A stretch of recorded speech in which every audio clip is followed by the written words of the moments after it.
almost 100% of the times. Like, I will say I also pretty historically will crank the crap out of my stuff. Like I will tighten up jars and stuff like that. And then Rachel's like, I can't open this, like my whatever, like tops for mugs and Yeah. stuff like that, especially when the kids are younger and you have like a sippy cup kind of thing. I was like, they're going to take abuse. Like you need to ratchet that thing down. Like every time we go to do dishes, she'd be like, I can't open this cup, and I'm like, so I think I have more of a problem of like probably ratcheting it down a bunch. So I may not actually be experiencing this very much just because I really crank it down, but I didn't really think about it that much. It might just be something I naturally do. So I'm genuinely curious, like, is this a thing? Yeah. Because now I have like 2 data points, between Drew and Martha here, but I'm genuinely curious, like, is this something that y'all experience with your metal pens? Is it something more common? I'm very curious. So, okay, a couple thoughts in terms of actually like doing something about this, right? Cranking it down more is one option. That's a good thing about metal is it can take a pretty good amount. Probably not gonna break So it. you're probably not gonna break it unless you're truly abusing it, but I doubt you will. I've used my stuff more than pretty much any other natural person might. I was thinking about, okay, what are a couple of ways that you can have like a slick metal grip thread that provides some kind of additional resistance that is not permanent and that does not like cause any, whatever permanence change to the material itself. Teflon tape? Teflon tape certainly came to mind. But the problem with Teflon tape is it doesn't stay. So usually Yeah. when you're tightening it, I mean, at least for like, garden hoses and like these types of things, whenever you have metal threads like that, you put Teflon tape on there, it's meant to like seal it shut, and it does like provide some additional friction. I think that would work, but usually what's happening is it's tearing that tape and kind of deforming it as you're closing it. So you might have to reapply that tape every time you open up the pen, which might be okay to you. I don't know. It's a very, very safe thing to do. You're not going to hurt the pen with Teflon tape. It just might be a little bit annoying to have to apply it. But if it's really that much of a problem for you and you don't have to deal with it, I do think that's a good option. And Teflon tape is super cheap. You probably have some around your house already, maybe, if you ever do any plumbing work. So that could work. I thought about like some kind of rubber O-ring or something. Not all pens would have the room for that. Our preppy O-rings that we have are probably too thick. I'm thinking something like a very, very thin, very small O-ring. Come to think of it, they added O-rings to the Aero. Did you know that? Did I know that? I discovered in one of the. Is it a memory if I don't remember?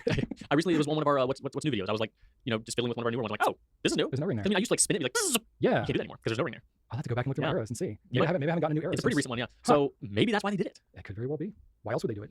There would be no other reason for them to do that other than to keep it from spinning off. So to your point, O-ring's a good idea. It is a good idea, but on most metal pens, there's not like a space for the O-ring. Yeah. So if you have too thick of an O-ring, it's not gonna be able to get the section all the way tight Yeah. to the nib, which for some of them might be fine. Well, if you put it on the base of the section threads, Yeah. even if you, no, yeah, you're right. It would have to be a pretty thin O-ring. But Yeah. if you have a thin enough O-ring, it's gonna like kind of mush Yeah. down, and you probably wouldn't notice any difference. Yeah. Like our preppy O-rings are probably a little too thick for that. Well, but it depends on when you stretch them, they get pretty thin. They can. I wonder. I don't know. I don't know how they do honestly. I mean, preppy O-rings, we That- sell them. They're that's a- super cheap. They that's come in a pretty pack of simple process, 4. yeah. So I mean, it wouldn't be a costly trial for you. True. Or any other O-rings that you get, pretty much any home center or plumbing, whatever, would have O-rings of all kinds of various sizes. So that might be an option as well. I was also thinking like, is there something you can put on the threads to like add some resistance to it? Maybe. I mean, I've used thread locker, like a Loctite thread The locker. blue stuff? and red stuff. Yeah. The blue stuff is the more permanent. Isn't it like glue? It's not really like glue, but it kind of behaves a little bit like that. It's kind of like more bonding. And It's pretty permanent, right? Well, I think the blue one, I get the colors mixed up. I think the blue one is the more permanent one. It's not permanent. It's not like glue. You can still break it, but the blue one is stronger than the red. So if you have one that like you need it to hold tighter, but you want to be able to undo it, that's the red one. Ah. But then you're putting this red goo, and that stuff is super liquidy. Like it gets all over everything every time you use it. I would never want to use that on a pen. So it's not really a good solution. But I was thinking like, is there something else similar to that maybe? So in some of my research, I've never tried this, and this is very much a try to unrisk your violation may vary kind of thing. But there's different thread sealants that you can use, like silicone-based thread sealants. Like plastic So nuts? it's- Again, um, we're talking about plastic on your pens again. I don't know if plastic falls into that You category. put it on your grips to make them more matte, and now you put them on your threads. Maybe that would work. I That, don't that know. is permanent though. Yeah, Well, that, well, also, not your really. thread would probably just cut that right off. Yeah, I think plastic is too thick. Like it would stay in the recesses probably, but I don't know. not on the You edges. would have to find the right type of product. But in theory, if you had some kind of like gummy type of sealant, like think about like our silicone grease, Mhm. like that consistency, but instead of being a lubricant, it was more of an Adhesive? Yeah. or sealant, I guess. Sealant would be the right Mhm. word. Adhesive is wrong because you do not want to glue your threads together. No. Like with epoxy or You anything do it like once. that. But a thread sealant, I think, is meant to essentially be like what Teflon tape is, Mhm. or even like plumber's putty or something like that. Something that like is not a permanent bond, but just kind of is meant to kind of goop it up a little bit. Yeah. But I mean, you don't want to do that on your pens. I don't know.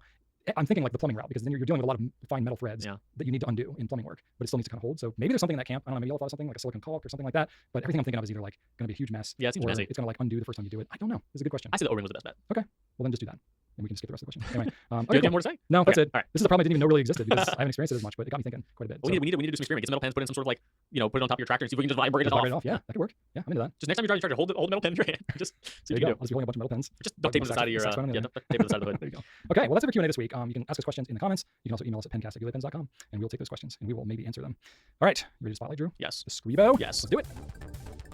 All right, let's go. What you got here, Brian? Drew, I have perhaps the worst representation of our Scribo line So because vibrant. it's all one model, and it's only 2 colors. They're not that different from each other. Wow. So I apologize for that. These are just what I had for our nib nook. So this is each nib size, which is really what we want. In your hand, you'll want to hold the grip of the pen with your fingers and rest the body of the pen in the crook or web between your thumb and index finger. Fun fact, this area is also called the perlicue if you want to impress your friends and sound really smart. You don't want your fingers to touch the nib itself unless you love the look of inky fingers. So grab onto the grip in whatever place feels most comfortable to you above the nib. Most people will hold their pens with a 3-fingered grip using the thumb, index, and middle finger.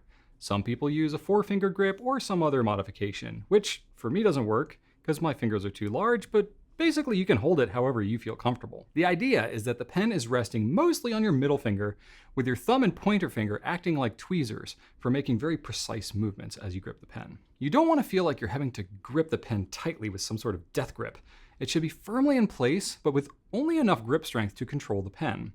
The harder you grip your pen, the more you'll fatigue your hand, and you'll run into cramping issues as you write. Just relax.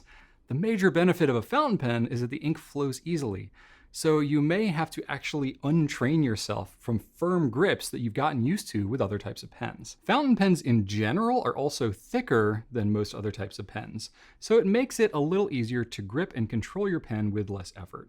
It's also good to keep in mind that as you're writing, you don't have to bear down and put pressure on the nib into the paper like you might with maybe some other types of pens. The pen should basically write under its own weight, so all you're trying to do is control that movement across the page.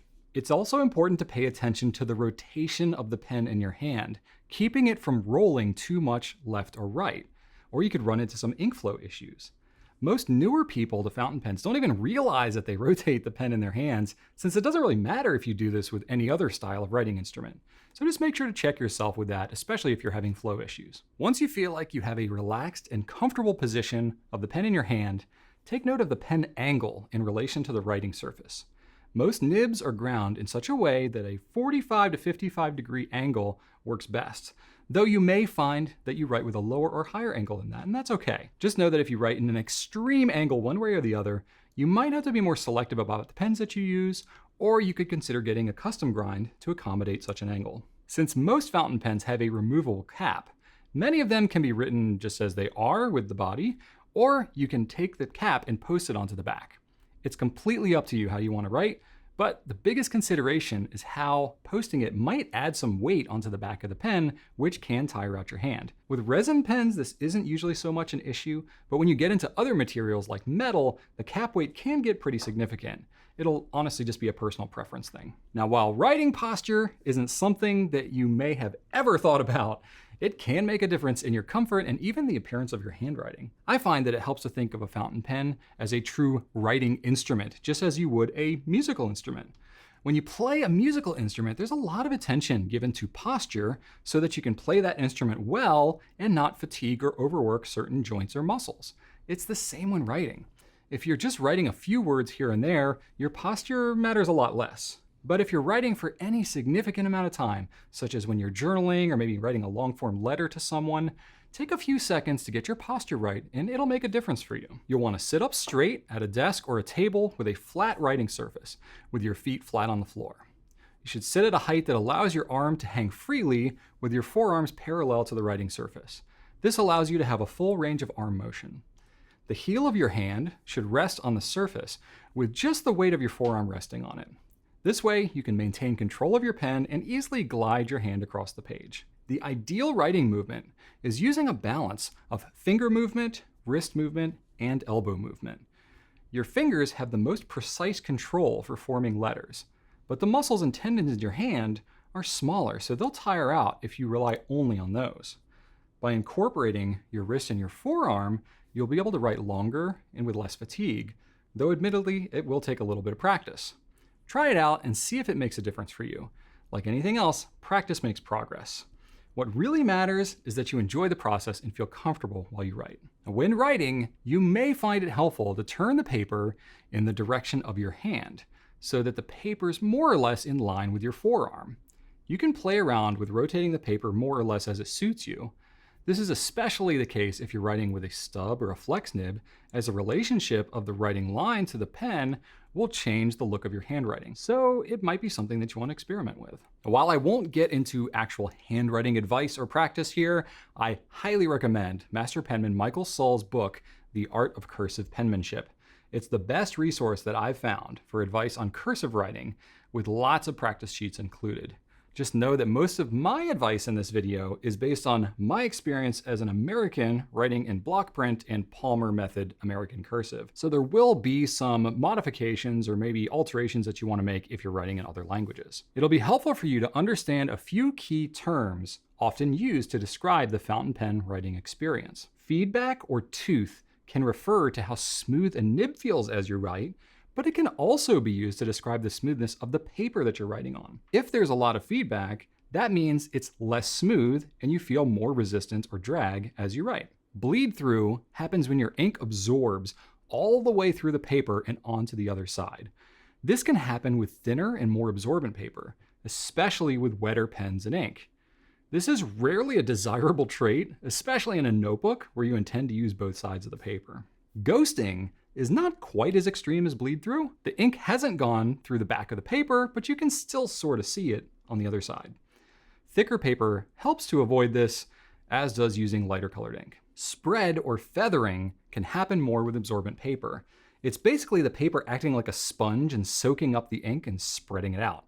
Really absorbent paper will make your writing line look thicker, and it also kind of flattens out the color and any special characteristics of the ink, like sheen or shimmer, they just won't show up as much. Dry time refers to how quickly your ink dries to the touch.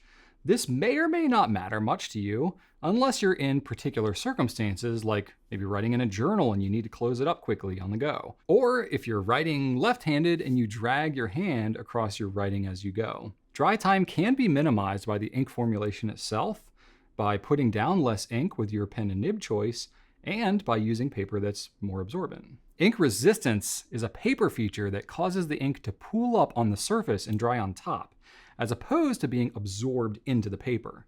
There's no measurable standard for this really, but generally speaking, the smoother and heavier the paper is, the more likely it is to resist ink absorbing into it. Paper weight or thickness can get pretty confusing, so I'll just give you the high points here. Most notebooks you'll find won't have a measure of paper thickness, but instead paper weight. There's often a lot left unknown to us as paper consumers about exactly what makes up the paper in our notebooks. But very broadly speaking, heavier weighted paper is more likely to be better suited for fountain pen ink than lighter weight. Most decent paper for fountain pens is measured in grams per square meter, or GSM. So look for a number like 80 GSM when you're shopping for notebooks. Now that you're comfortable in your writing position and with your pen in your hand, let's talk about something that I like to call the fountain pen trifecta.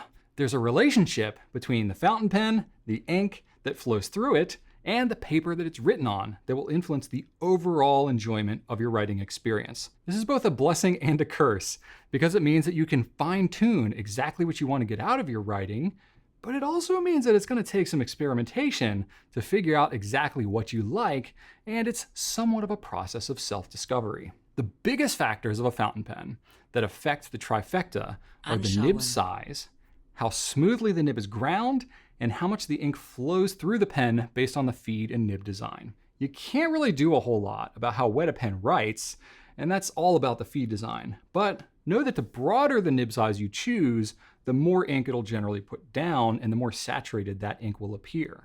With absorbent paper, the more ink that your pen puts down, the more likely it is to feather or bleed through the back. So if you use absorbent paper, maybe try a finer nib. In terms of ink, there are several factors at play.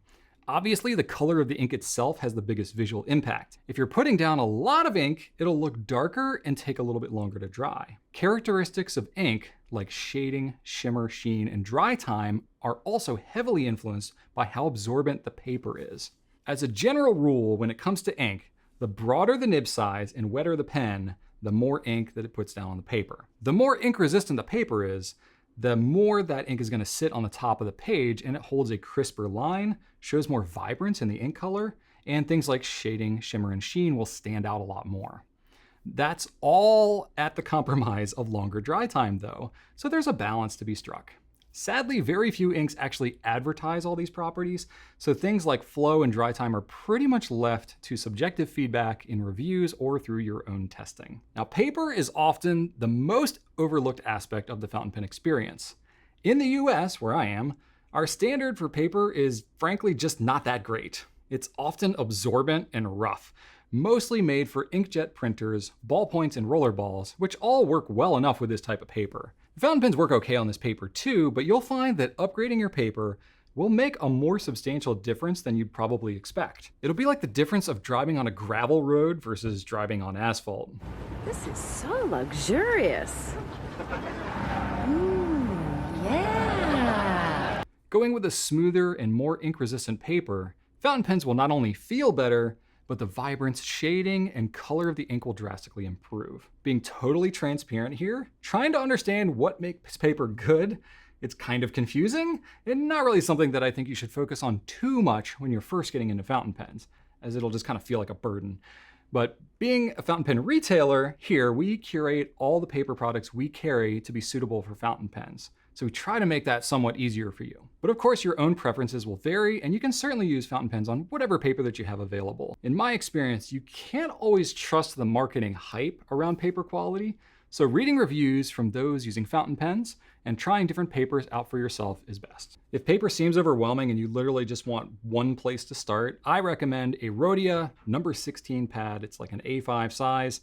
It's 80-gram paper. It's going to be a really good example for you of what good fountain pen paper is like. So you can just pick up one of those for a few bucks, try it out, and see what kind of a difference it'll make. What I'm really hoping to get across with the whole trifecta thing is that you can vary your own writing experience quite a bit just by trying out different combinations of pens with varying nib sizes, different inks, and different papers. You might find that just by mixing and matching different ones, you find combinations that you really like. One helpful way that you can get to test a lot of different inks without committing to a full bottle is with ink samples. This is something we make in-house at Goulet Pens, and it's a little 2 milliliter sample size. It's enough to fill a pen a couple of times and get a really good sense of how it writes.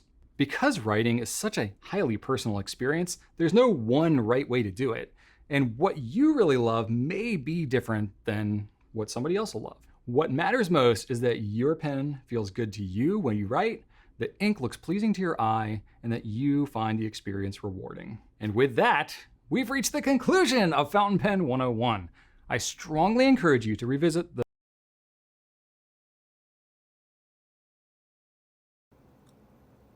So in this video, I wanted to do a quick comparison of two very popular pens from Lamy, and that is the Vista